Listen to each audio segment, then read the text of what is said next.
Well, today on Nation, a Window Cleaners podcast, we're talking all about money. Like, how much do you actually make?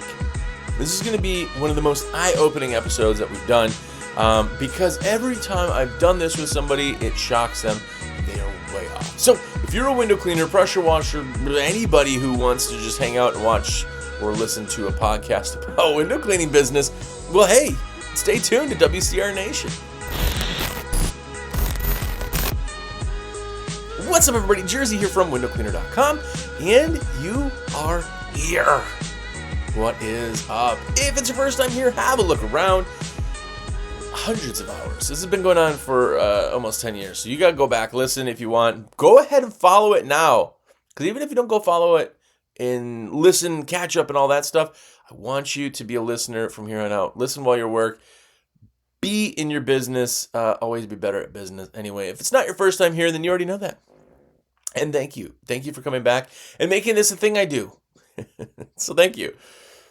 We've done this every week for like 10 years. I have not, knock on wood, missed an episode yet, so should be all right. Anyway, so today what I want to do is talk about money.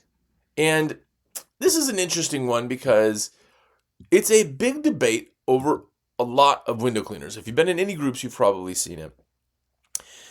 But there's a very, very clear way to know what you actually make, and you've not probably done this actual exercise to see what it is that you make. Now, I'm not talking about gross or net or blah, blah, blah, blah, blah, expenses, blah, blah. I'm talking about real, actual, hourly income. Now, hang with me because most of you go, well, I make $100 an hour. I make $125 an hour. No, you don't. You don't. You think you do, but you've not done the math to check. And I've never met anybody who has done $120 exactly an hour. Every hour. It's like, there's dollars and cents. If you tell me that dollar amount, then I know you haven't actually done this. So we're going to run over some examples. And I'm going to tell you some ways to look at the data to see what it is you make, and then how can we make it better? Because here is the real idea in hourly. Because people always are, if you're not in business, you go, well, why do you need to make more money? Why do you need to make more money? Why do you make more? It's not that we're making necessarily more money. We're just making more of it per hour. Now, that doesn't make much sense. But if I have one job, and say it's a, $800 job, because I'm bad at the math, $800 job, and if I do that in 2 days, it's a $50 an hour job. But if I do that same job, $800, in 1 day, it's $100 an hour. I didn't make more money, I just made more of it per hour.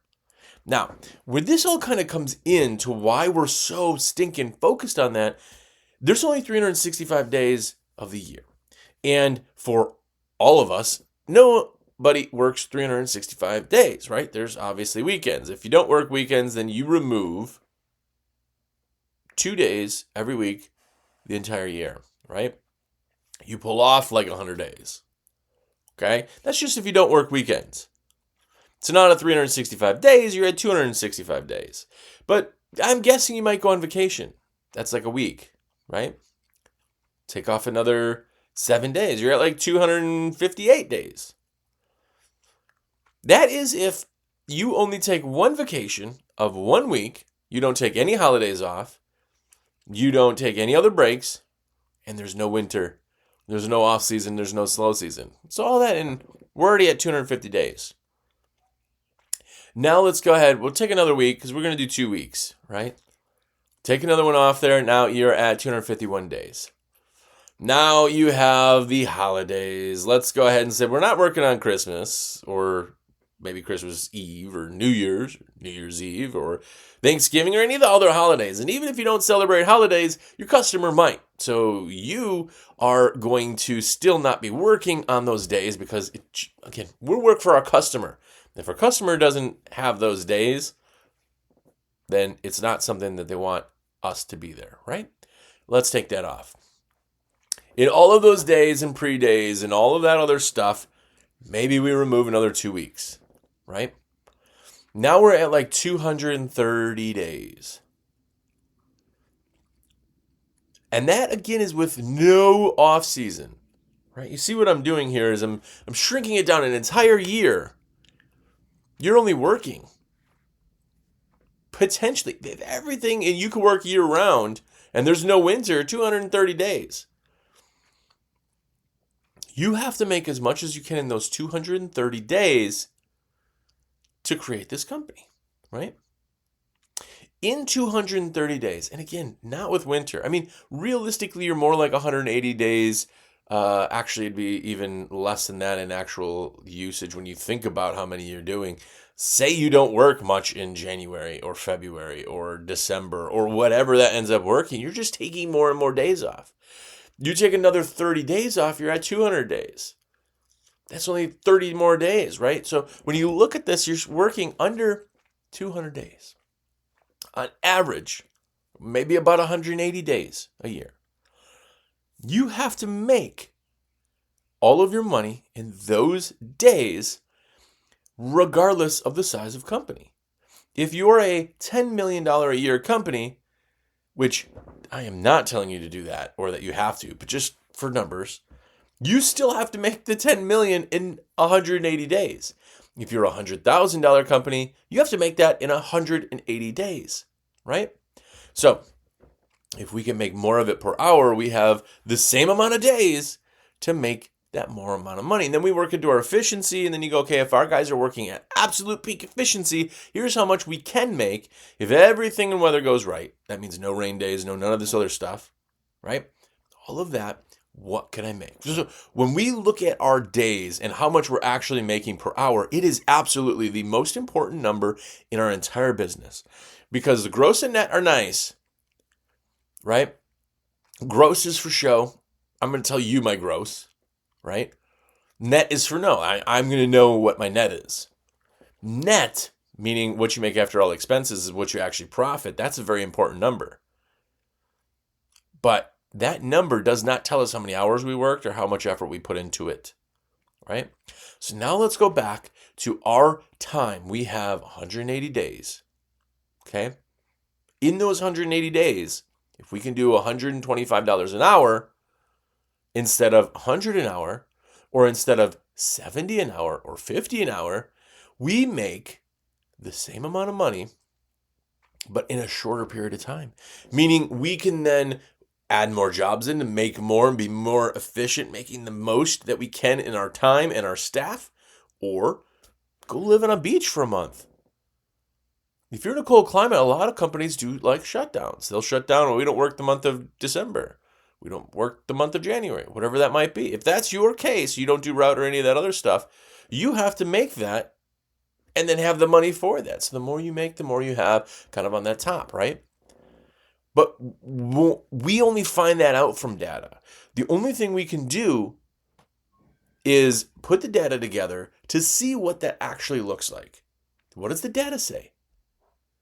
And here is how you test it. I'm going to give it right now. If you're out in the field working, awesome. Go back. We'll listen to this again. But I'm going to give you the structure and what we're doing. We know how many hours we worked last week. Okay. If you have staff, it's very easy. Go, here's our staff numbers. This is what we worked. Okay. Now, if you're out of the office, we're only looking at production guys, right? Because there's lots of other costs. That's why we have to make as much as we do. Look at your staff's hours. Then look at the amount of money that they made. That's it. That's it. If they worked, say your entire staff worked 10 hours and they made $1,000, it's $100 an hour. That number is so simple to find, but yet people don't do it. Because here's the real truth of it is that if I have a staff member, they start at 8 in the morning and they get done at 5. That is the day. It doesn't matter what gets done in the day. Either they do high-end stuff like roof cleaning, they do low-end stuff like maybe route, they do drive time. They go to the bathroom. They stop at the gas station. They get food. The day that I'm paying the person is realistically where that fund comes back in. Now, one of the downsides to business in general and where people really mess up is they go, well, that job took them 3 hours. They made $300 on that job. So they're making $100 an hour. They did $100 an hour while they were at that job, but how long did it take them to get to the job? What did they do to the rest of the day? What did they actually make for the day? Now you start changing that and going, okay, well, they had to drive to the job. That was 20 minutes, 2 people. That's 40 minutes. That brought their money down. Because what we're looking at is the efficiencies of the day. Remember, we only have that 180 days. We only have a certain amount of hours. And if our staff is working 8 hours of the day, they need to be making $100, $120, $125, whatever that goal is for you, every hour of the day that they're working. The weird concept, and you know that I put this stuff out there as like an exaggerated thing to kind of understand it, but if you went and did a job, 3-hour job, 2 guys, okay? 3 hours total time, 6 man hours. And say it was a $600 job. They got it done in those 3 hours. That's great. Made $100 an hour. But what if that was the only job they did that day? Because they had to drive 2 hours. Yeah, no, we make $100 an hour. No, you don't. Because now you have 4 hours of drive time there, 4 hours of drive time back. You have the 6 hours that you did in man hours. Now we're starting to look at that and then say, what does that all show? What does it mean, right? That job actually took 14 hours to do because they drove there, right? Follow my math. It's simple and probably wrong. But 14 man hours overall for them to make $600. And now you look at it and go, well, no. They were at $100 an hour because they were... Okay, so exaggerating is like none of you are out there doing a 2-hour drive for one job. I get that. But that's exaggerated. But if that was the case, it's very clear in your head. You're like, yeah, they did 14 hours. It took them 14 hours to do $600 worth of work. That's what you're actually doing. Because if you didn't have the drive time, you'd have all this other time. You'd have made more money per hour. You'd have been able to fill the rest of the day with more. So your loss, meaning the dollar amount you could have made, wasn't achieved. Now it's starting to make a little bit more sense. We aren't exaggerated, I get that. But now shrink that down. What if it was an hour drive? They hit traffic. Okay, 2 guys, hour there, hour back. That's 4 man hours. 4 man hours that they were supposed to be making $100 an hour. Now when we look at that, and we look at what numbers we're actually making, and by the way, this is not to disappoint you when you're looking at it. This is to show you where the efficiencies are and how we can change it. But now 4 hours of drive time, because we had an hour there for 2 guys, that's 2 man hours, and an hour back, that's 2 man hours, 4 hours. If at $100 an hour, that drive, 1 hour with 2 guys, your loss was $400. This is why, when we look at this entire drive, we go back and look at scheduling. We go back and we look at where our jobs are and how close they are and what towns we're going to and what we're doing. Because here's the reality is we have 180 days of the year. 180 days happen regardless of what you do in those 180 days. And we just lost $400 of production because in that day, it's gone. That day doesn't come back, right? If we have a rain day, say Monday was a rain day. We didn't get anything. But don't worry, we didn't lose any money because we just took that money and put it back on next week. But out of the 180 days, one of your days, you made no money. That means in the year, you did lose. You did lose money because you made nothing on that day. No. It's the same job. I guess you can put it right. But you made no money on Monday. So in that theory, let's go back to exaggerating. What if you just didn't work this week? You took every job that you had, we'll say next week, take every job you have and just reschedule them. In your head, you'd think you'd lost money. Like, oh my gosh, I didn't do anything all week. I made no money. Okay, so now we're making sense, right? So what we're looking at is the hourly production and loss. Everything we do is included in that day. This is why when you say are at that right price, your staffing is good, your everything is good, you may make $125 while you're on a job, but that translates to $100 an hour for the day. Because when we have our crews come in, they always come in a half hour before they have to leave the building. That's to prep the trucks, make sure everything's clean, make sure that everything is good. They get the things, they get the briefing, they whatever, and they leave. Now, 2 guys, half hour in the morning, they do nothing of work every single day, but they get paid for that. And that gets added into the thing. They've already put in an hour's worth of man hours and made nothing every single day. I have to account for that. I have to. Because if I don't, then I go, okay, then they're not coming in early. And they're going to come in and just get right to work. Then where does the efficiencies go? If they come in the end of the day and we start having them do all the prep and trucks and clean, they're still getting paid for that, right? What we're looking for is the entire day of what that person did. And this is why the float board is so important. And I'm not talking about float board in this one, but float board is having stuff so if they get done an hour or two early, we can give them another job to get them out there right then and there. Nobody's got to be home, that kind of thing. I want them, because they got 8 hours, 180 days, happen regardless. I want them to be productive. You know what else I want? For you to let me place my order. Do you like the segues, by the way? Shameless plug, by the way. I love that every single couple days somebody gets uses me for the first time. Anyway, I'm a rep for windowcleaner.com. My shameless plug is that I want to put your orders in. Here's the deal.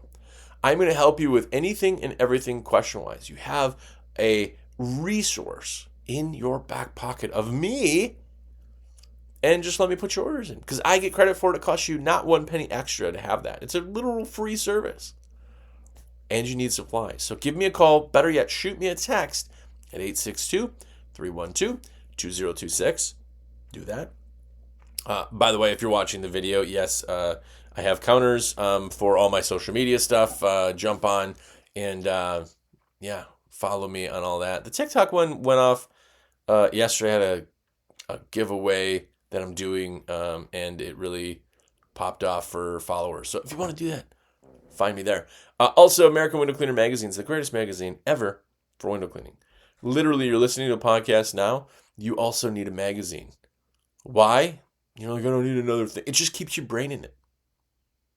The biggest companies I know have every resource just because they keep their head in the game. Do that. It's awcmag.com.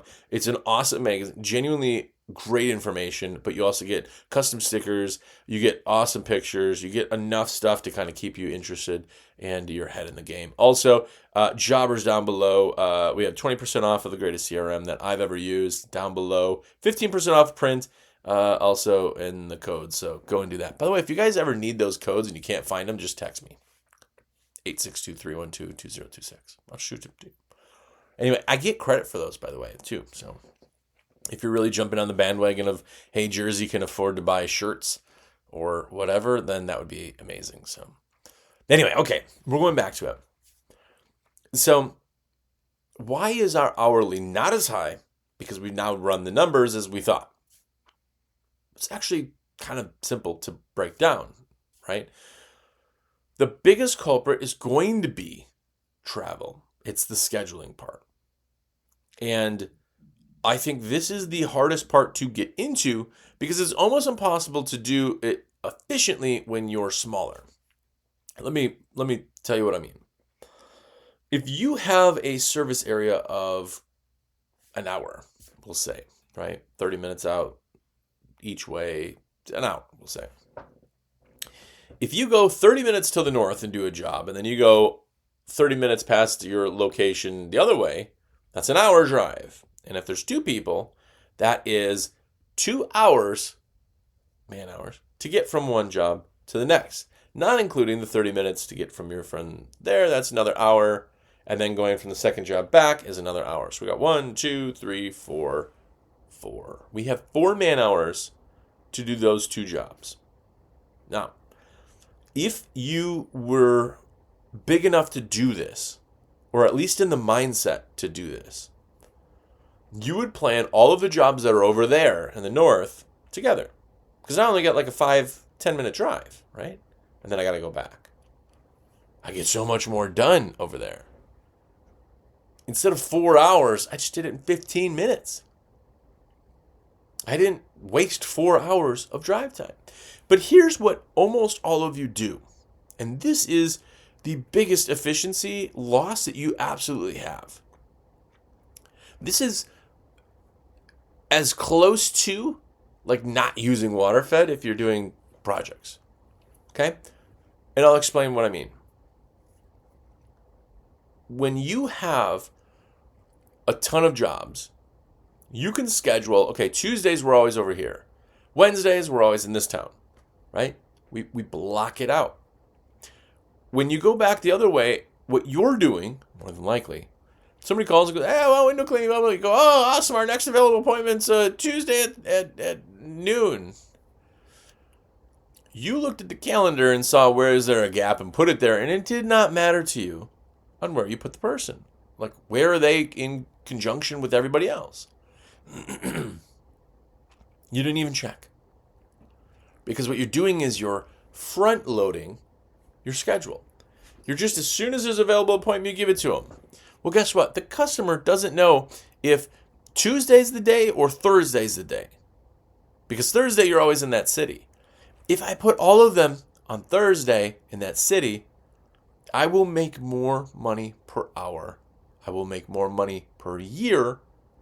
I will have less waste and become more efficient by doing that. And what you're out there doing, more than likely, is you're just putting them in. First available appointment, boom. And then you look at it all over and you're like, man, it just doesn't feel like we made that much money last year. I mean, we made a lot of money, but look at my bank account. It's not, well, duh. You did a job and you spent 4 hours of the day driving. You didn't make that money, but yet the day came and gone. Monday last week will never come again. And you lost it. When we're talking about this, it's very easy once you look at it in hindsight and go, oh my gosh, this is the piece. Everyone is looking at the other side and they're looking at it and going, man, okay, my guy's got to be faster. They're only doing $70 an hour. I got to be faster. Okay? If they're only doing $70 an hour of that job, you didn't even figure in drive time. These guys are doing like $50 an hour. Now all of a sudden, it's getting into that scary, oh my gosh, okay. This is when we work on efficiencies in everything. When I talk to people directly and regularly, we work on efficiencies in every aspect of the company because it is absolutely left behind in that side. How's your scheduling look? How's your float board? We have 180 days to make whatever dollar amount we're making this year. 180 days. That's it. If we have a rain day, it's 179. So how do we make the most amount of money in that 180 days? It doesn't change, right? Again, if I have a $1,000 job, it takes me 10 hours to do, it's $100 an hour. If that takes me 20 hours to do, I make $50 an hour, but the dollar amount is still $1,000.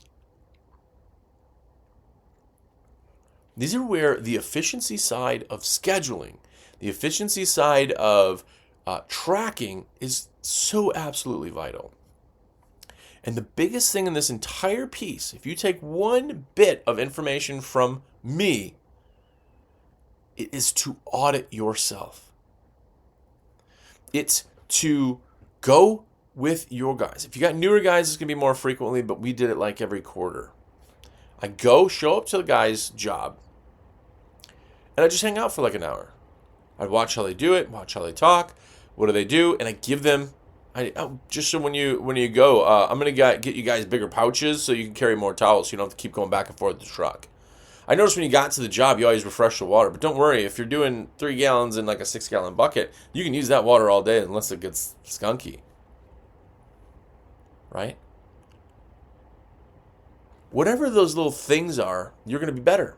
I'm gonna make the efficiencies. Oh, hey, just so you know, when you're doing this in detailing, you can do it just like this.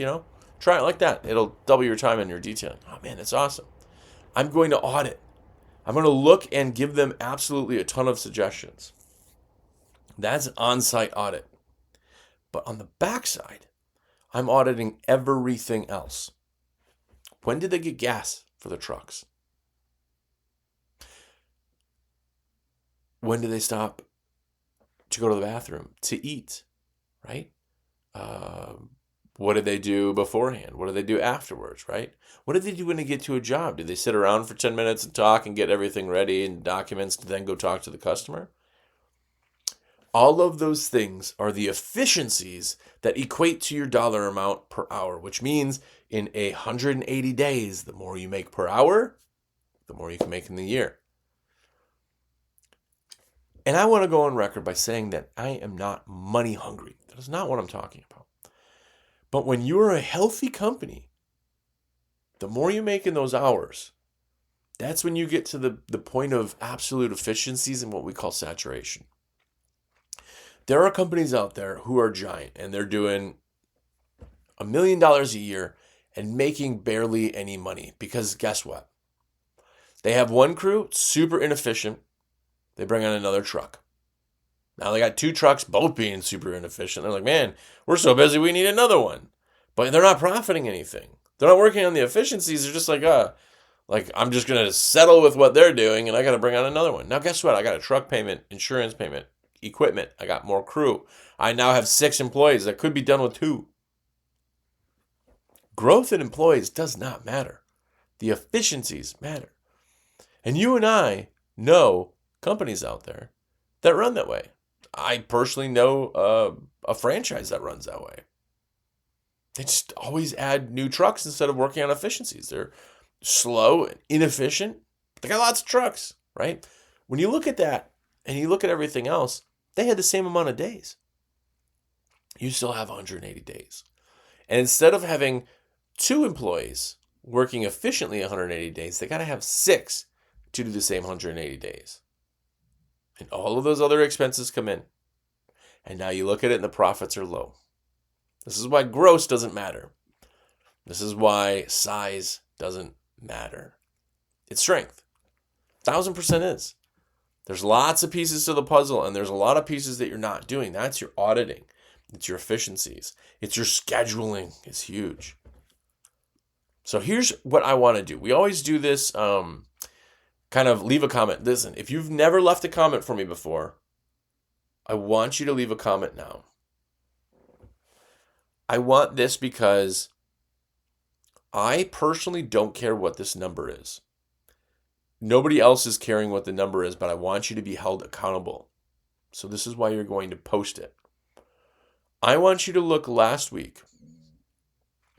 And I want you to take your staffed hours, how many that was, divide it by the amount of money they brought in. And post that number no matter what it is. Don't inflate it. Don't fluff it. Don't go, well, yeah, but that one day there was traffic or they had an accident that they were stuck behind.